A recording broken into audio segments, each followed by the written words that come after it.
ma ahayn xilli aad u sii fog bilowgii 1950kii waxaa jiray wax lagu magacaabay dagaalkii qaboobaa The Cold War midkaasi u dhexeeya Mareykanka iyo Midowgii Soviet oo xilligaasi lagu magacaabay USSR Union of Soviet Socialist Republics. laakiin waxaa muhiim ah inaad ogaato inaysan jirin wax dagaal ah ama gacan isku qaadis u dhaxaysay labadaasi dal. Midowgii Soviet iyo Mareykanka waxaa ka dhaxaysay tartan aad u dheer oo yoolkiisu ahaa cid ku guuleysan lahayd awoodda dunida.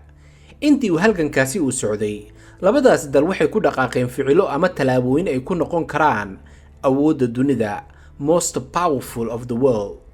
Waxay talaabooyinkaasi keentay in lagu magacaabo dagaalkii qaboobaa. xilligii tartanka ma jirin oo horeyna uma dhicin qof ama dawlad tagtay hawada sare. Hawada waxay ahayd meel hawanaysa oo aanan cidna damaacin inay u safarto. laakiin maanta waxaa hawadaasi buux dhaafiye aalado ama qalabyo kala duwan ay ka mid yihiin satellite-yo, teleskoobyo iyo goobo xarumo ah kuwa hawada taga si ay ugu degaan. sidaasi oo kale waxaa la soo wariyaa in dayaxa dushiisa uu ka taagan yahay calanka Mareykanka. waxayna arrintaasi noqonaysaa waxyaabaha ugu xiisaha badan ee bini'aadamku uu gaaro, waaba haddii ay run tahay. dagaalkii qaboobaa ma ahayn mid Mareykanka ama Midowgii Soviet ku qasbi karay ama dhalin karay halis dagaal, midkaasi oo sababi karay in la isku adeegsado hubka nukliyeerka. laakiin ujeedkiisu wuxuu ahaa tartan loogu jiray xagga hawada sare ee loo yaqaan space-ka. halganka ay labadan dal u galeen xagga hawada sare wuxuu soo bilowday Agoosto sanadkii 1955 kadib markii Mareykanku uu iclaamiyay inuu hawada sare u diri doono dayax gacmeedkii ugu horeeyay. waxaan aaminsanahay in ummadan ay ka go'an tahay inay gaaraan himiladooda waa inta aysan 10 sano dhammaan. waa inuu qof ku dagaa dayaxa dushiisa kadibna si nabdoon aan ugu soo celinaa dhulka. ma jiro hal mashruuc oo ku saabsan hawada sare oo aanan ka yaabin doonin aadanaha. laakiin Midowgii Soviet ayaa Mareykanka halkaasi kaga adkaaday kadib markii ay hawada sare u direen dayax gacmeedkii ugu horeeyay bishii Oktoobar sanadkii 1957 midkaasi oo Midowgii Soviet ay ugu magac dareen Sputnik 1 Sputnigii koowaad. hal bil kadibna Midowgii Soviet wuxuu haddana hawada sare u diray Sputnigii labaad. Mareykanka wuxuu isku dayay markaasi inuu hawada sare u diro dayax gacmeed, laakiin xilligaasi waa uu ku fashilmay isku daygiisii koowaad kadib markii uu dayax gacmeedkii hawada sare u diri lahaa uu dab qabsaday. inkastoo wax yar uu ku guuleystay sanadkii 1958 kadib markii uu hawada sare ay u direen Mareykanka dayax gacmeed ay ugu magac dareen Explorer 1 ama sahmiyihii koowaad. sanadkii 1959kiina waxay Midowgii Soviet hawada sare u direen sayruuq ama gantaal ku jihaysanaa qadka uu dayaxa ku wareegaalaysto, midkaasi oo muuqaalo iyo sawiro ka soo qaaday halkaasi. Midowgii Soviet waxay sidaasi oo kale kaga adkaadeen Mareykanka inay hawada sare u diraan qofkii ugu horeeyay ee u safra ama ay u diraan xagga hawada sare inuu noqdo qof u dhashay Ruushka ama Midowgii Soviet sanadkii 1961 ninkaasi oo lagu magacaabi jiray Yuri Gagarin. jawaabtii Mareykanka. Midowgii Soviet wuxuu u muuqday in Mareykanka uu kaga guuleystay tartankii ku aadanaa xagga space-ka ama hawada sare. laakiin Mareykanka waa ay ka jawaabeen arrinkaasi.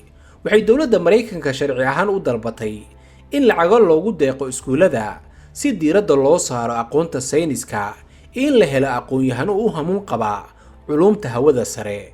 sidaasi oo kale wuxuu Mareykanka go'aansaday in dibadda loo taago mashruuc lagu magacaabo NASA sanadkii 1958. madaxweynihii Mareykanka John F. Kennedy ayaa wuxuu soo jeediyay khudbad sanadkii 1962 midaas oo aad u caanbaxday. wuxuuna yiri waxaynu dooranay inaan u kici tirno oo qabanno xagga dayaxa sanadahan iyo inaan samayno waxyaabo kale. ma ahan sababtoo ah way ay fududahay, laakiin sababtoo ah way adag tahay midaasi. John F. Kennedy wuxuu cadeeyay in Mareykanka uu noqon doono wadankii ugu horeeyay cagaha dhigta dayaxa dushiisa. Mareykanka arrinkaasi waa uu ka dhabeeyay. bishii July 20keedii sanadkii 1969 Neil Armstrong iyo Buzz Aldrin ayaa u socdaalay xagga dayaxa iyagoo halkaasi ku degay kadibna ku socday. waxaa la sheegaa in dayaxa dushiisa ay ku dul soconayeen muddo 3 saacadood ah iyaga oo sameynayay tijaabooyin kala duwan, iyaga oo weliba halkaasi ka soo qaaday waxyaabo dhagaxaan ah oo dayaxa dushiisa saarnaa sida ay sheegayaan. welibana waxaa la sheegaa in dayaxa dushiisa ay ka soo taageen calanka Maraykanka. xalkii ama qaraarkii ugu dambeeyay ku dhowaad muddo 10 sano ah ayaa waxaa dagaal qabow oo xagga hawada sare oo ku aadan uu dhex marayay Maraykanka iyo Midowgii Sofiyeed. wuxuuse dhammaaday sanadkii 1991 markii Midowgii Sofiyeed uu isku bedelay Ruushka. waxaa sidaasi oo kale dhinac lisaga riixay Midowgii Sofiyeed iyo tartankiisii xagga hawada sare, iyadoo ugu dambeyn awood dagaal loogu awood sheegtay Midowgii Sofiyeed.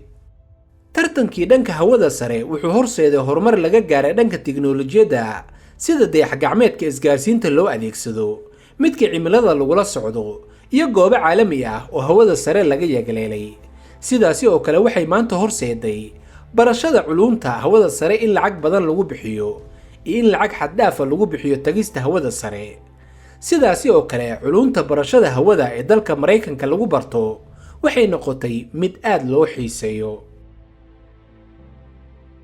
sidee ayaad u aragtaan muuqaalkan? haddii aad ka heshay ama aad kala baxday waxyaabo ku saabsan taariikhda, inugula wadaag halka hoose ee barteena YouTube-ka adiga oo fariin inugu reebi kara halkaasi.